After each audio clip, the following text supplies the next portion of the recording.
이 저녁 시간에도 주님 앞에 나오신 여러분들에게, 예배 자리에 있는 여러분들에게 주께서 그 은혜를 더해주시기를 축복합니다. 오늘 우리가 읽은 이 말씀은 조금 별도로 우리가 조금 이제 주제를 가지고 좀 살펴보기를 원하는데요. 먼저 우리가 살펴가고 있는 본문이 어디에 있는가 하는 것들을 다시 한번 좀 짚어보면요. 바울 사도와 그의 일행들의 세 번째 전도 여행이 끝날 무렵에 예루살렘으로 그가 향하기 전에 사도는 밀레도라고 하는 섬으로 에베소 교회 장로들을 초대를 합니다. 그리고 그들과 뜨거운 대화를 나누게 됩니다. 이 내용이 사도행전 20장 17절에서부터 38절 마지막 절까지 쭉 이어집니다. 그때 나눈 이야기들을 크게 세 가지로 정리해 볼 수 있겠는데, 첫 번째는 그가 이 에베소 교회, 이 지역에 와서 그가 복음을 전하면서 했던 여러 사역들을 회고하는 것이 하나의 내용입니다. 이 부분에 대해서는 우리가 지난번에 함께 살핀 바가 있어요. 두 번째는 자기에게 주어진 이 복음 전파, 은혜의 복음을 전하는 일, 하나님의 나라를 그가 이루어가는 이 일에 대해서 목숨을 불사하고 나는 전진하겠다라는 자신의 분명한 사명을 이야기해 줍니다. 그리고 마지막으로는 에베소 교회 장로들, 교회의 감독들을 향한 간곡한 권면, 당부의 내용이 소개가 됩니다. 이 내용이 우리가 읽은 부분입니다. 28절에서부터 35절까지 좀 표현이 되고 있고요. 마지막 부분에서는 마지막 작별 인사를 나누고 이제 배를 타고 예루살렘을 향하는 모습이 표현되어 있습니다. 특히 오늘은 그 장로들에게 일러 주었던 간곡한 권면, 당부에 대해서 함께 우리가 관심을 가지고 살펴보려고 합니다. 우리는 이 말씀을 살펴보면서 교회가 과연 무엇인가를 다시 한번 점검해 볼 수 있겠습니다. 그리고 그 교회는 어떻게 세워져야 되는가 하는 것을 우리가 이 말씀을 통해서 분명히 생각해 볼 수 있습니다.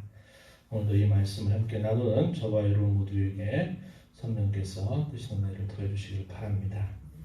오늘 내용들에 관해서는 우리가 읽었던 말씀입니다. 제가 금방 짚어드렸던 것처럼 에베소 교회 장로들이라 할 때 이 장로들은 오늘날 교회 가운데 있는 보통 시무장로라 말하는 그런 의미라기보다는 교회 감독자들, 오늘날로 말하면 목회자들, 목사들이다 이렇게 이해하시면 됩니다.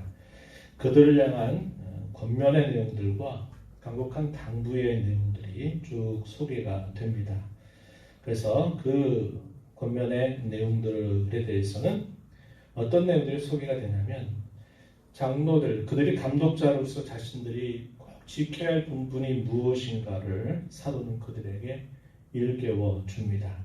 그러한 내용들이 28절부터 30절까지 소개가 되고요. 그리고 그들 향해서 간곡한 당부의 내용들을 전달하는 말씀이 31절부터 35절에 표현이 됩니다. 특히 이 가운데에서 예수님께서 하셨던 여러 많은 가르침과 말씀 가운데에서 복음서조차 소개되지 않는 예수님의 말씀이 소개되고 있는 것이 매우 특별합니다. 그게 뭐냐면 35절 말씀에 보면은 주께서 하셨던 말씀을 그대로 인용해서 표현하는 말입니다. 한번 본문 읽은 말씀을 한번 가서 보시면 이렇게 말합니다. 중간 부분이에요. 또 주 예수께서 친히 말씀하신 바, 친히 말씀하셨다. 이 말은 그분의 육성의 음성으로 가르치셨다는 말입니다. 그 말씀했던 내용, 복음서에서도 그 내용 비슷하게 소개가 되지만 직접적인 그런 인용의 말씀으로는 복음서에서도 표현되지 않는 말씀을 하셨어요. 어떤 말씀하셨다고 얘기하면 주는 것이 받는 것보다 복이 있다 하셨던 말씀을 친히 예수님께서 하셨던 것, 이것을 항상 기억하라 이렇게 당부하는 내용이 소개되는 것이 좀 특별하다 하는 겁니다.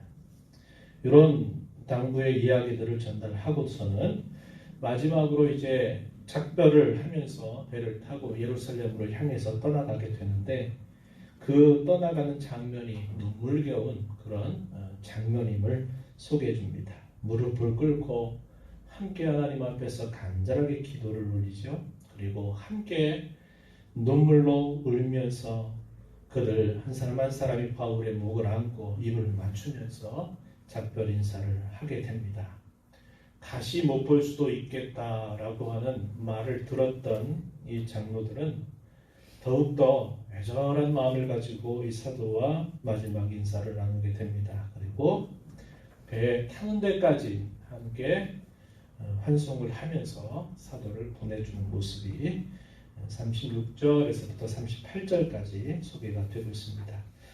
오늘 이러한 내용들은 간략한 내용들이고 이런 내용들 가운데서 특별히 말씀드렸던 것처럼 이 사도의 이야기 속에는 교회가 과연 무엇인가, 교회는 과연 무엇으로 세워지는가, 이런 중요한 내용들을 전달해 주기 때문에 오늘은 이 부분에 대해서 좀 더 집중적으로 살펴보기를 원합니다. 몇 가지 좀 질문들을 좀 던져보면서 한번 여러분들이 마음속으로라도 답변을 해보시는 것도 좋을 것 같아요. 몇 가지 좀 질문들을 던져보면서 오늘은 좀 주제를 가지고서 좀 살펴보도록 하겠습니다. 오늘 이 말씀을 통해서 우리가 첫 번째 질문하는 내용은 뭐냐면 교회가 과연 무엇인가 하는 주제입니다. 교회가 무엇인가 라고 말할 때 여러분들 어떻게 이 교회에 대해서 설명을 하시겠습니까? 여러분들이 혹 믿지 않는 사람으로부터 아니면 여러분들이 관심을 가지고 전도하려는 사람으로부터 교회가 도대체 뭐야? 이렇게 물을 때 여러분들은 어떻게 답변하시겠습니까? 오늘 우리는 이 말씀 속에서 교회가 무엇인가를 우리가 생각할 수 있게 돼요. 그리고 또 이런 질문입니다. 교회가 직면하게 될 일이 무엇인가를 사도는 그 장로들에게 알려줍니다. 교회가 맞닥뜨리게 될 일, 피할 수 없는 일이 무엇인가 하는 것들을 소개해주고요. 세 번째 질문은 교회는 과연 어디에 세워져야 되는가, 무엇을 기초로 세워져야 되는가 하는 것에 대한 질문의 내용입니다. 그리고 마지막 하나의 또 질문이 뭐냐면 교회를 섬기는 감독자로서 마땅한 자세가 무엇인가 하는 것을 오늘 말씀을 통해서 우리가 생각해 보게 된다는 겁니다. 이 말 속에는 목사인 저 자신, 모든 교육자들뿐만 아니라 더 나아가서는 또 주의 교회에 속해 있는 모든 성도들 각각 개개인에게 또 생각해야 될 중요한 교훈들이 있다는 겁니다. 자, 첫 번째 질문입니다. 교회가 무엇이라고 설명하냐면 본문에 이런 내용으로 한번 들어가 보죠. 28절 한번 가서 보시기 바랍니다. 28절 말씀에 보면은 이렇게 표현하고 있습니다. 하반절에 이렇게 말하죠. 성령이 그들 가운데 여러분을 감독자로 삼고 하나님이 자기 피로 사신 교회를 보살피게 하셨다. 이렇게 말합니다. 교회에 대한 많은 여러 이야기 가운데 바울 사도는 뭐라고 표현했냐면 교회는 하나님이 자기 피로 사신 것이다. 이렇게 표현을 해주고 있습니다. 여기서 하나님이라고 하는 이 말에 번호가 붙어 있죠. 밑에 가서 뭐라고 표현되어 있습니까? 주께서라고 하는 말입니다. 좀 더 정확하게 말하면 이 표현이 더 맞을 거예요. 왜냐하면 하나님이다 이렇게 표현할 때는 대개 성부 하나님으로 이해하는 경우들이 많아요. 그래서 좀 더 정확하게 이해하기 위해서는 그리스도 성자 하나님을 표현하는 말입니다. 그래서 주께서 자기 피로 사신 교회다 이렇게 표현해 주고 있습니다. 여기서 말하는 이 교회의 의미는 아주 중요한 단서가 있어요. 그것은 교회는 눈에 보이는 건물이 아니라고 하는 말입니다. 교회를 그리스도께서 자기 피로 사셨다 이렇게 말할 때 우리가 소위 생각하는 가장 큰 오해 중에 하나의 어떤 보이는 형태로 널 생각하는 그런 사고를 잘못된 것으로 우리에게 가르쳐 주고 있다는 겁니다.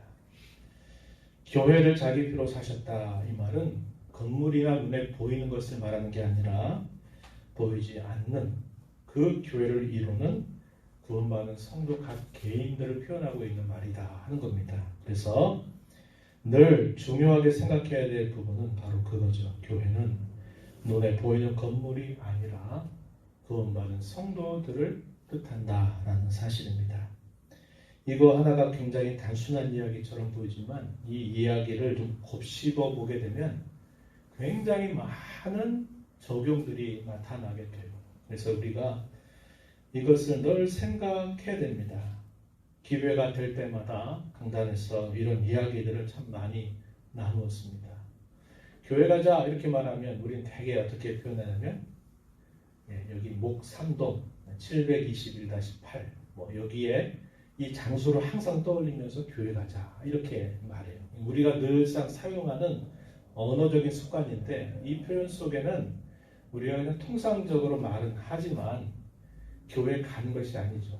정확하게 말하면 교회당 혹은 예배당에 간다 이렇게 표현하는 것이 맞는 이야기입니다. 교회 가는 게 아니라 제가 기도할 때 표현하듯이 교회를 이룬다 이런 말을 쓰는 겁니다. 교회를 이룬다. 우리가 함께 모여서 한 주간 동안 흩어져 살 때는 교회인 저와 여러분이 각자의 삶의 자리로 흩어져서 교회로 살아가는 것이고 이렇게 정한 시간에 정한 곳에서 만나게 될 때는 이것을 두고 모인다 그래요. 모이는 교회다. 그래서 교회를 이룬다 이렇게 말합니다. 그래서 같은 시간에 같은 장소에서 하나님께 찬양과 경배를 드리는 것 이렇게 표현하고 있는 겁니다. 그래서 교회는 항상 성도다. 이 사실을 기억해야 돼요.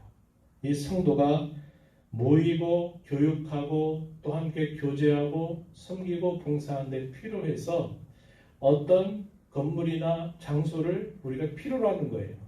그런데 이것이 바뀌어버리면 안 된다 이 말입니다. 성도는 뒤로 가고 보이는 건물이나 이런 것들을 앞장세우게 되면 주 계획이 바뀌어버리게 돼요. 그래서 교회가 세워진다, 교회가 성장한다라고 말할 때는 그 교회를 이루는 각 신자들이 성장한다. 신앙이 깊어져 간다. 이런 것을 뜻하는 말로 항상 먼저 이해를 해야 한다는 겁니다. 그래서 여러분들이 오늘도 이 말씀을 통해서 누누이 강조하지만 이 부분에 대한 다시 한번 올바른 정립하는 것이 좋겠다는 겁니다. 그리스도께서 자기의 피로 사셨다라고 말할 때는 이 교회가 얼마나 존귀하고 얼마나 가치가 있는가를 우리에게 깨우쳐주는 표현입니다. 주님께서 자기의 피, 이 말은 그의 목숨을 바꾸어서 우리를 교회로 세우셨다는 겁니다. 교회로 부르셨다고 하는 거예요. 그만큼 구원받은 성도 각 개개인은 그만큼 존귀하고 그만큼 가치가 있다고 하는 사실들을 우리에게 깨우쳐 준다고 하는 겁니다. 우리 예수님 그런 말씀하셨죠. 온 천하보다 귀한 것이 한 사람의 영혼이다. 이런 말을 예수님이 하신 바 있죠. 우리의 살아가는 삶이 비록 내가 볼 때 스스로 초라하고 별것 아니고 늘 똑같은 삶을 반복해서 살아가는 것처럼 보이지만 우리 하나님께서 구원받은 저와 여러분 각각 한 사람 한 사람을 그의 생명과 바꿀 만큼 우리를 그렇게 존귀하고 가치 있게 여기셨다는 것을 잊지 말아야 합니다. 이것은 개개인마다 느끼는 게 다를 거예요. 어떤 사람은 우리가 이 땅에 살면서 정말 귀하구나.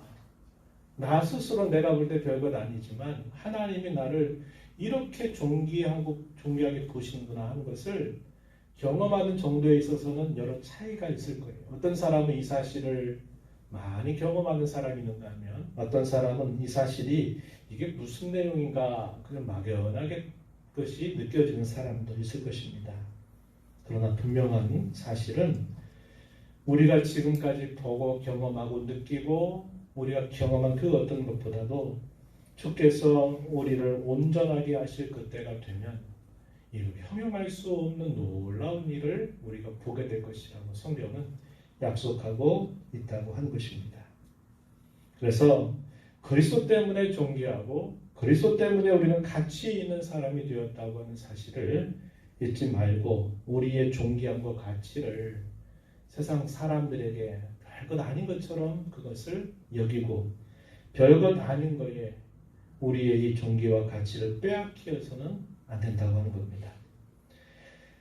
교회를 그리스도의 자기 피로 사셨다 이 말은 그의 소유로 삼았다 그런 말도 되죠. 이것은 교회의 머리가 되시고 교회의 참된 주인은 우리 주님 자신이시다라는 것을 우리에게 깨우쳐 주고 있습니다.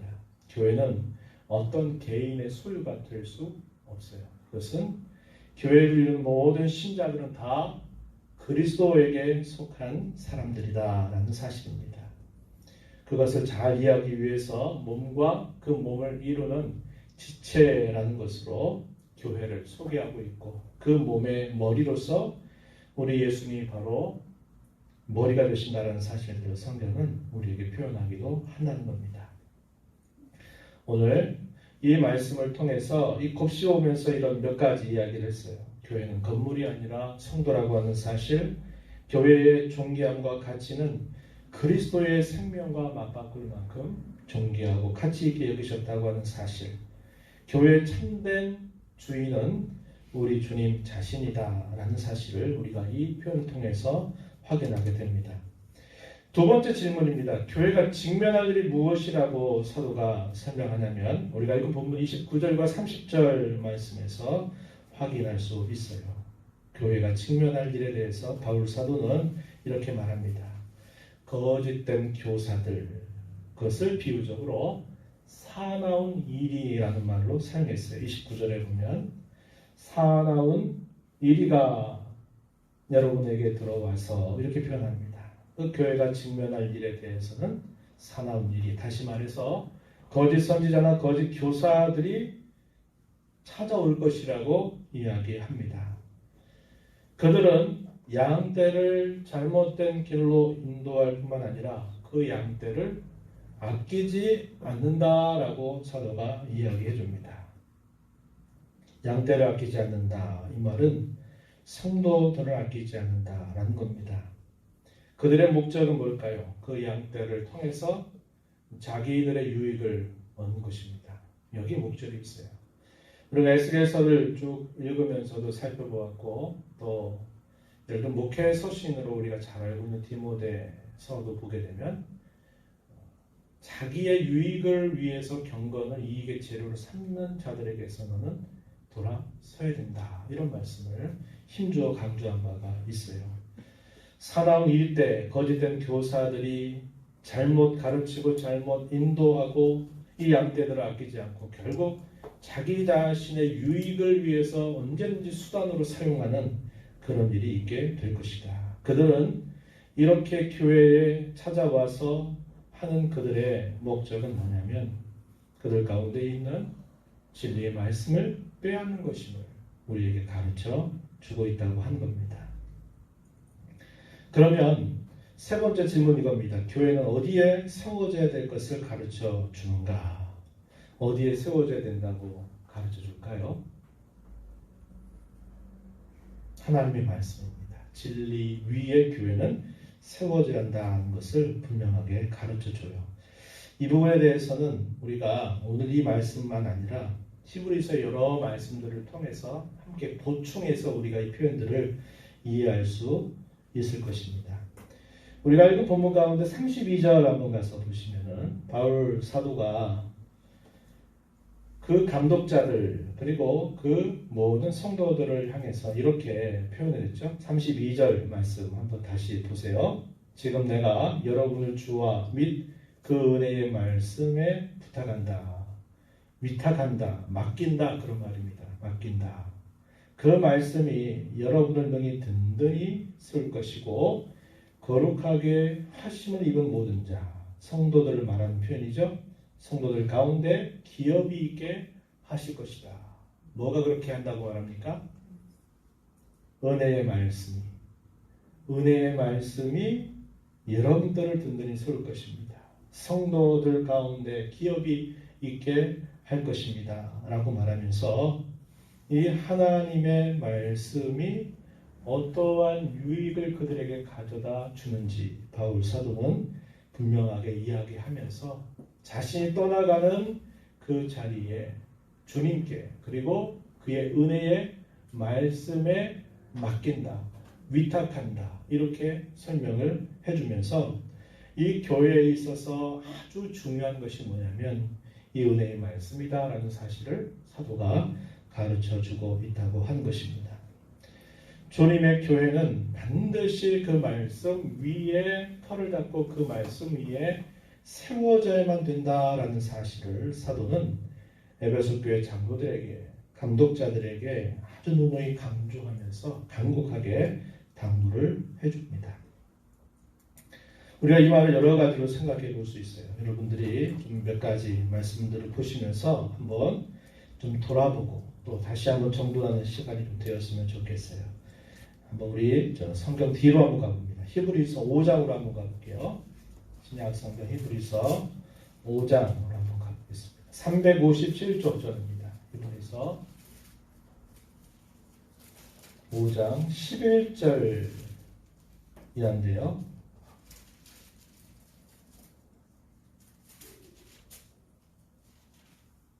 357쪽 정도 돼요. 12절로 먼저 가서 보겠습니다. 이렇게 사도가 말합니다.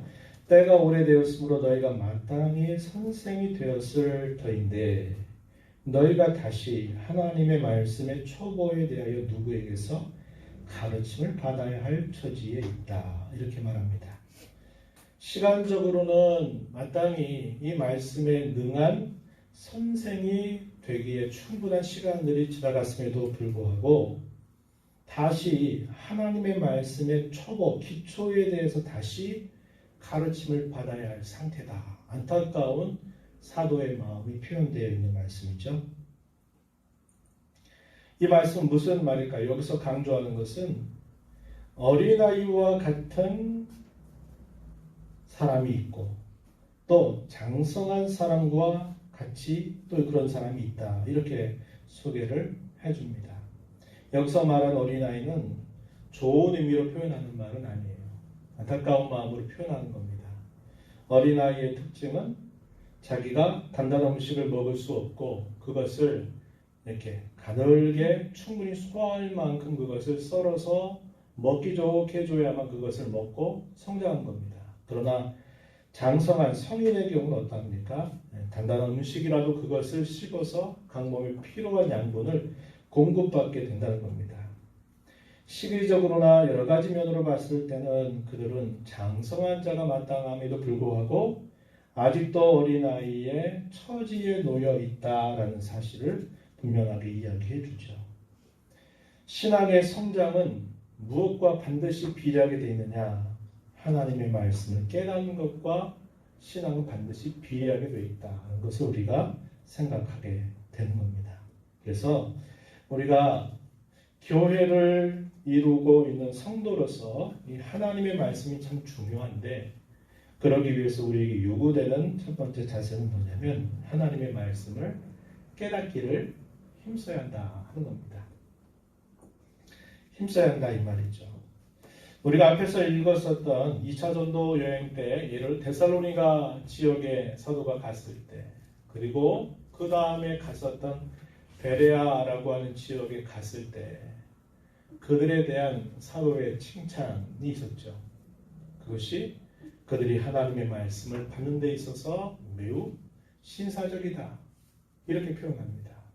그리고 그 말씀이 그러한가를 항상 듣고서는 그것을 확인하고 그것을 되새기는 일을 하면서 그 말씀을 따라 살아가는 일에 힘쓰다 보니까 그들이 여러 지방에 있는 모든 교회의 성도들로부터 칭찬을 받게 되는 일이 있다는 사실을 우리가 살핀 바가 있습니다. 하나님 말씀을 깨닫지 못하면 그냥 지나가지 말고 그 말씀이 무슨 뜻인가를 잘 살펴보는 자세가 필요해요.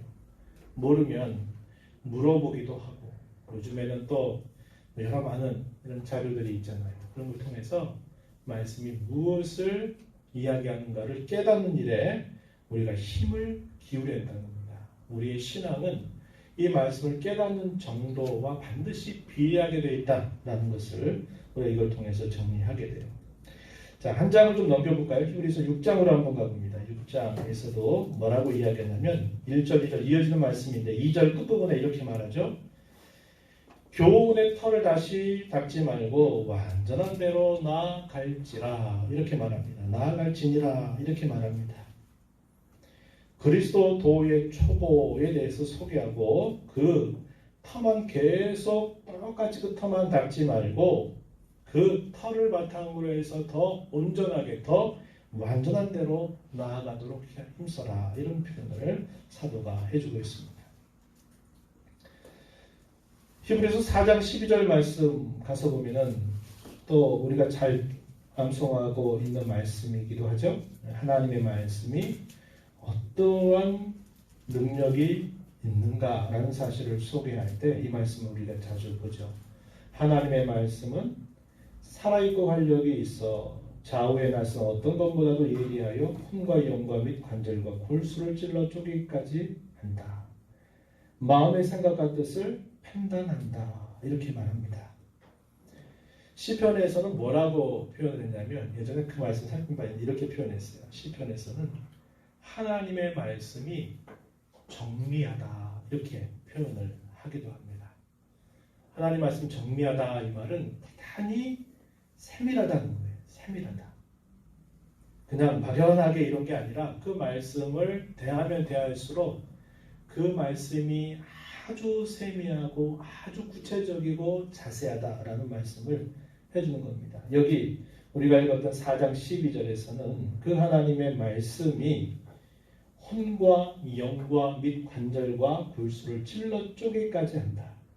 마음의 생각과 뜻을 판단한다. 이렇게 말해서 그 말씀이 얼마나 정밀하고 그것이 얼마나 그 말씀을 대하는 성도들에게 있어서 어떠한 능력을 나타내는가를 우리에게 잘 설명해 줍니다. 그래서 여러분 이 말씀을 이렇게 저는 여러분들에게 정리하면서 나누고 싶어요. 하나님의 말씀에 부딪히자는 거예요. 부딪히자. 말씀에 부딪히는 일을 항상 힘쓰자고 하는 겁니다.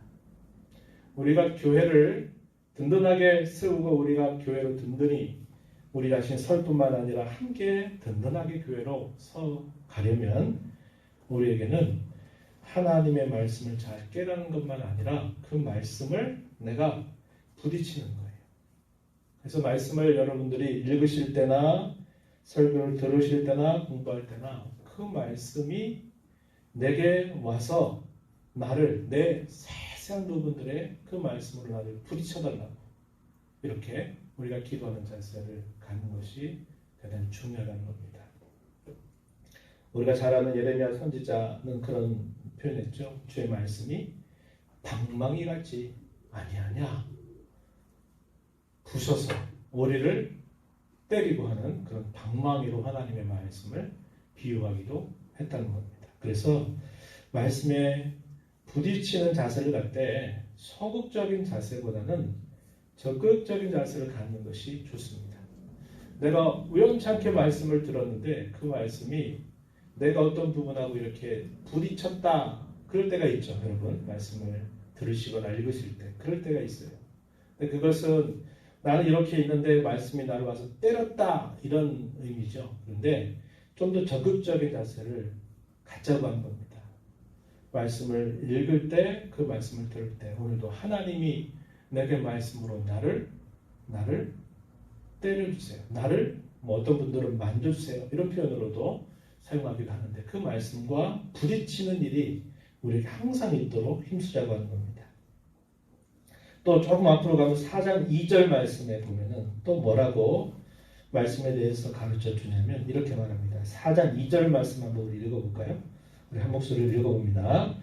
그들과 같이 우리도 복음 전함을 받은 자이나 들은 바 그 말씀이 그들에게 유익하지 못하는 것은 듣는 자가 믿음과 결부시키지 아니함이라. 아멘. 여기서 표현하는 우리 가르쳐주는 교훈은 뭐냐면 하나님의 말씀이 어떠할 때 우리에게 참된 유익을 주느냐라고 말할 때 우리에게 중요한 자세가 있다. 그 뭐라고 얘기합니까? 말씀을 듣는 자가 무엇과 결부해야 된다고 얘기하죠? 믿음과 결부시켜야 된다라는 것을 우리에게 이야기합니다. 여기서 이 믿음의 의미는 제가 전에도 설명을 드린 바가 있는데 믿음의 의미는 어떤 의미냐면 순종하고자 하는 믿음이에요. 순종을 동반한 믿음입니다. 그냥 내가 알아듣고 그런 거구나 이렇게 해서 멈추는 것이 아니라 그 말씀을 들을 때 그 말씀을 따라 행하고자 하는 그런 믿음, 순종을 동반한 믿음이 말씀을 듣는 가운데 그게 하나가 되지 않게 됐을 때 그 말씀이 유익이 되지 못한다. 이렇게 우리에게 가르쳐 주고 있는 겁니다. 하나님의 말씀은 내가 듣고 판단하기 위해서 있는 게 아니라 그 말씀은 내가 먹고 살기 위해서 또 내가 그 말씀을 따라 살기 위해서 그 말씀을 받는 자세를 가질 때 그것이 우리에게 참된 유익을 주고 교회를 든든히 세우게 된다는 것을 가르쳐 주고 있습니다. 조금 더 앞으로 가볼까요? 전에도 우리가 그런 말씀을 들었는데 히브리서 2장 1절 말씀 한번 또 가서 보겠습니다. 히브리서는 우리가 여러 번 읽은 바가 있지만 이 하나님의 말씀에 대해서 대단히 강조해줘요. 그 시대가 어떤 시대였다고 말합니까? 박해의 시대 때.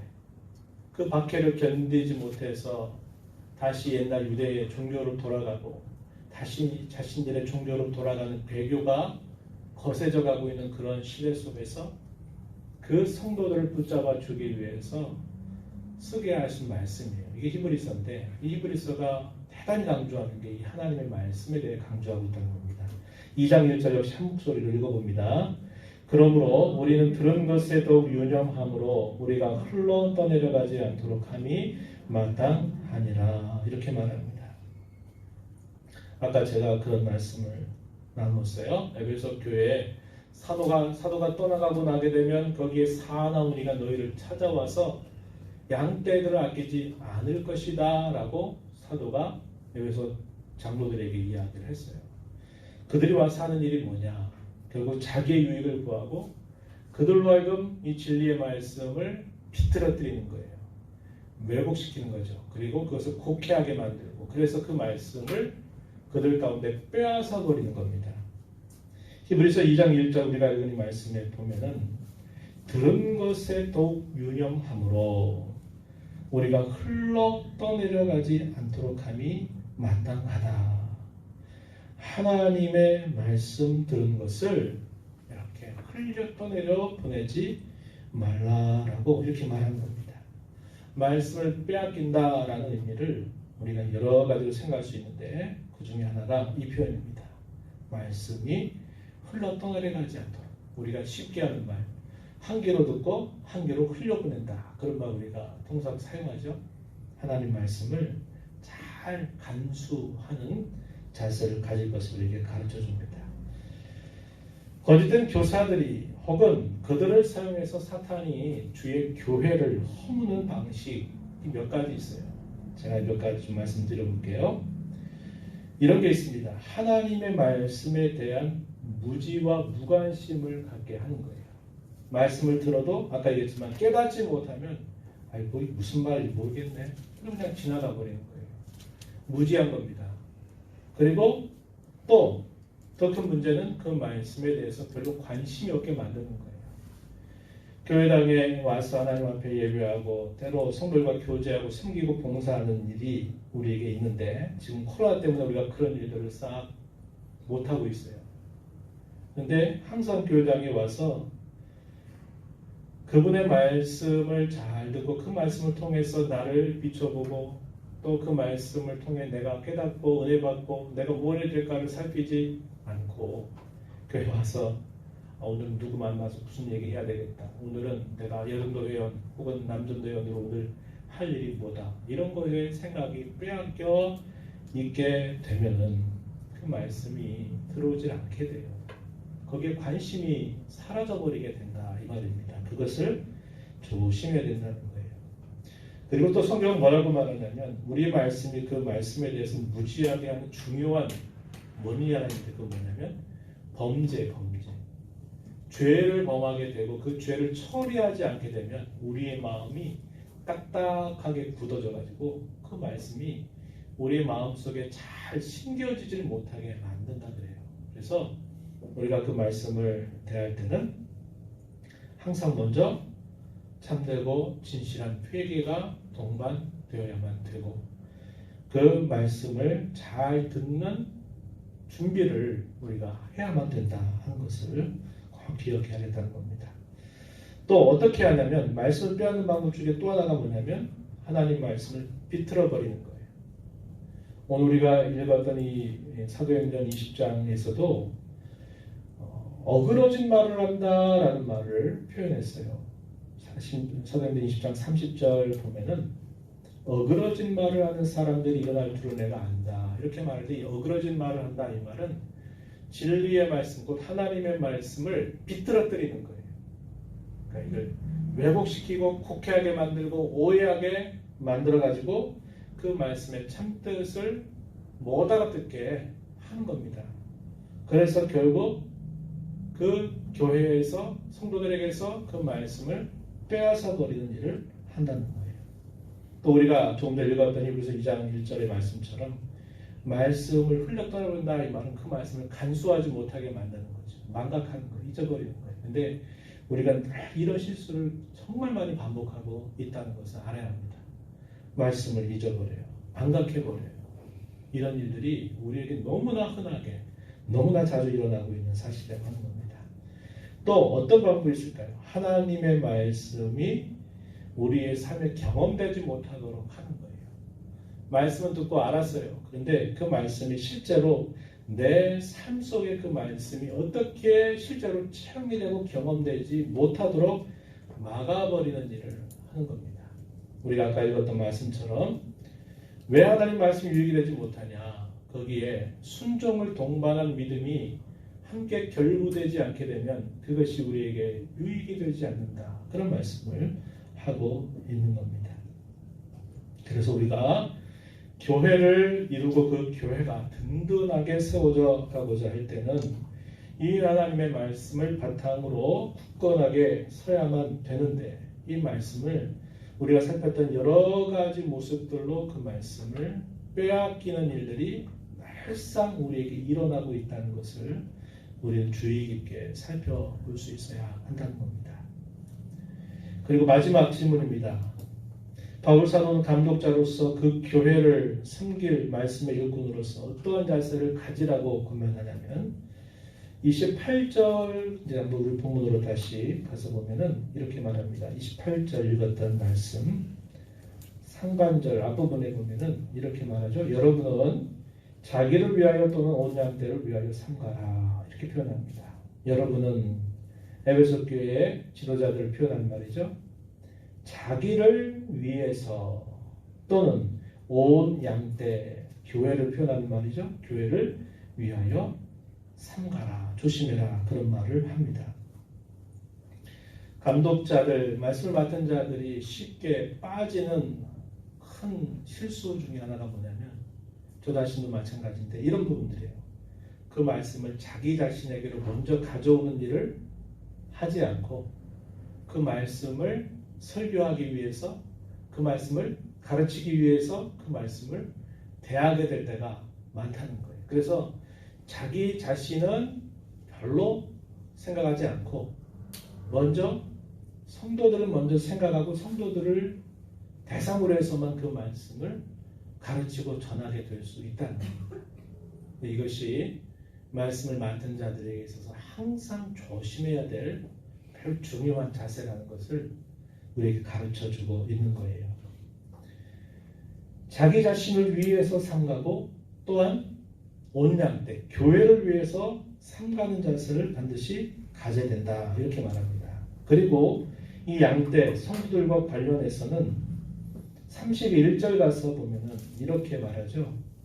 각 사람을 훈계하던 것을 기억하라 이렇게 표현했어요.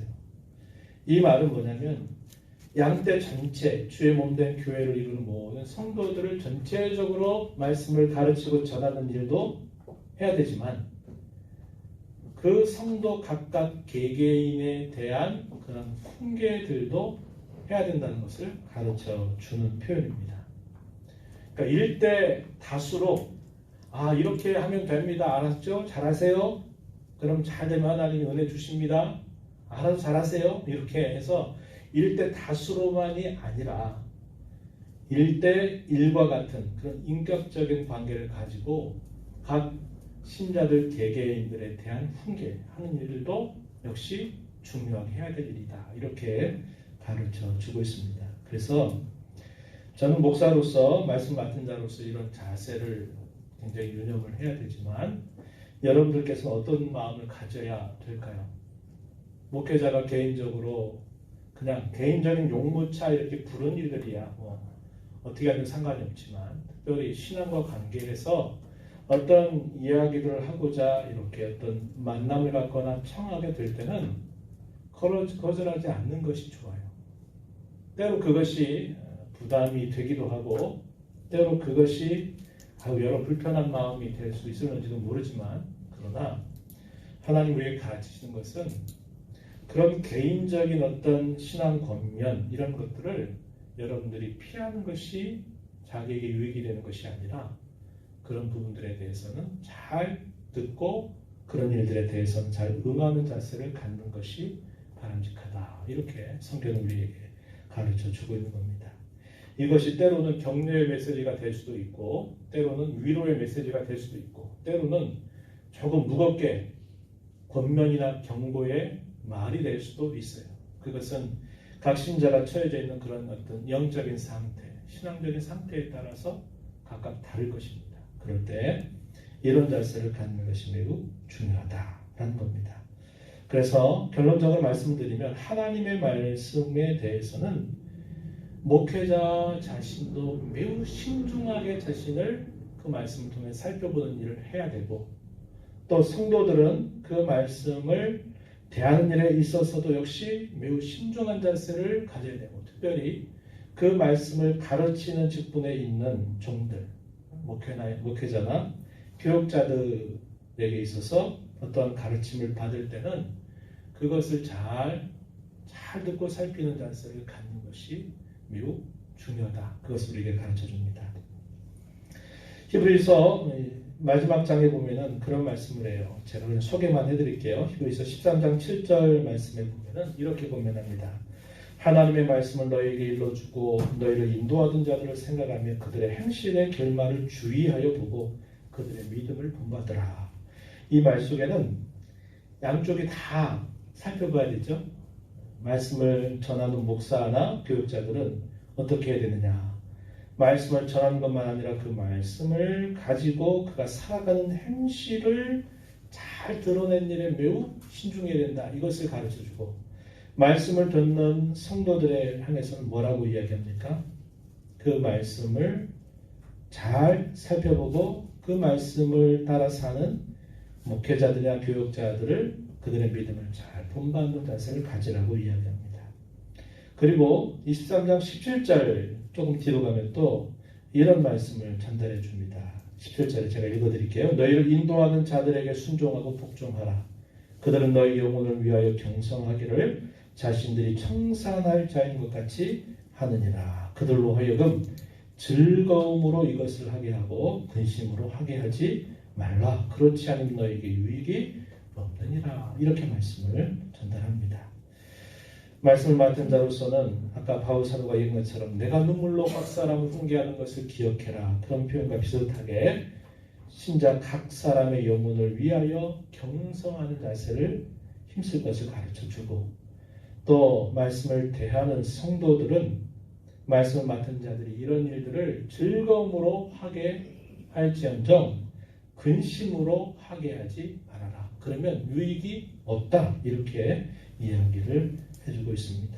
말씀을 전하는 이들이 힘쓸 일 그리고 하나님 말씀을 받는 이들이 힘쓸 일이 이 구절 속에 잘 소개가 되고 있습니다. 오늘 저와 여러분은 특별히 에베소 장로들을 향해서 사도가 권면한 이 말씀을 통해서 교회가 무엇인가?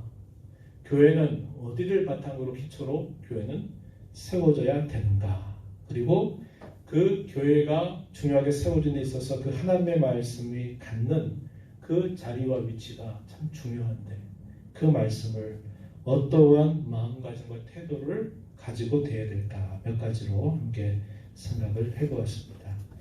바라는 이 코로나 시대를 살아가면서 하나님이 모든 일들을 중지하게 하고 본질에 집중하도록 우리를 이렇게 예배하는 일, 또 그 예배 가운데서 하나님께 진실하게 기도하고 또 하나님의 말씀을 듣는 이 일에만 집중하도록 우리의 삶을 이렇게 인도하고 계실 때 우리가 이런 말씀들을 잘 생각하고 마음에 새겨서 이 코로나 시대에 저와 여러분의 신앙이 더 든든하게 서서 주님의 교회가 건강한 교회로 함께 세워져가는 은혜가 있기를 진심으로 바랍니다.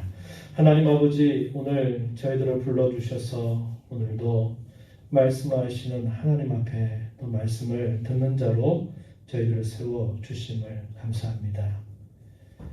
주님의 교회는 건물이 아니라 구원받은 성도들이고 그 성도는 주께서 피로 값주고 사신 귀한 자들임을 저에게 말씀해 주시고 교회의 참된 주인은 우리 주님 자신임을 저에게 일깨워 주십니다. 주님의 교회는 말씀을 바탕으로 큰 말씀을 기초로 든든히 세워지고 성장하고 부흥하게 됨을 저에게 일깨워 주셨사온데 저희가 교회를 이루어서 더 건강하고 더 든든한 교회로 서기 위해서 하나님의 말씀을 대해야 될 여러 가지 태도들을 점검해 보게 하신 것을 감사드립니다. 잘 받게 하시고 잘 깨닫게 하시고 잘 순종해서 이 코로나 시대를 지나가면서 저희들 신앙이도 하나님 앞에 참되고 진실하게 세워지고 교회답게 세워져가는 귀한 은혜를 베풀어 주시기를 바랍니다. 귀하신 예수님 이름으로 기도하옵나이다. 아멘. 찬송가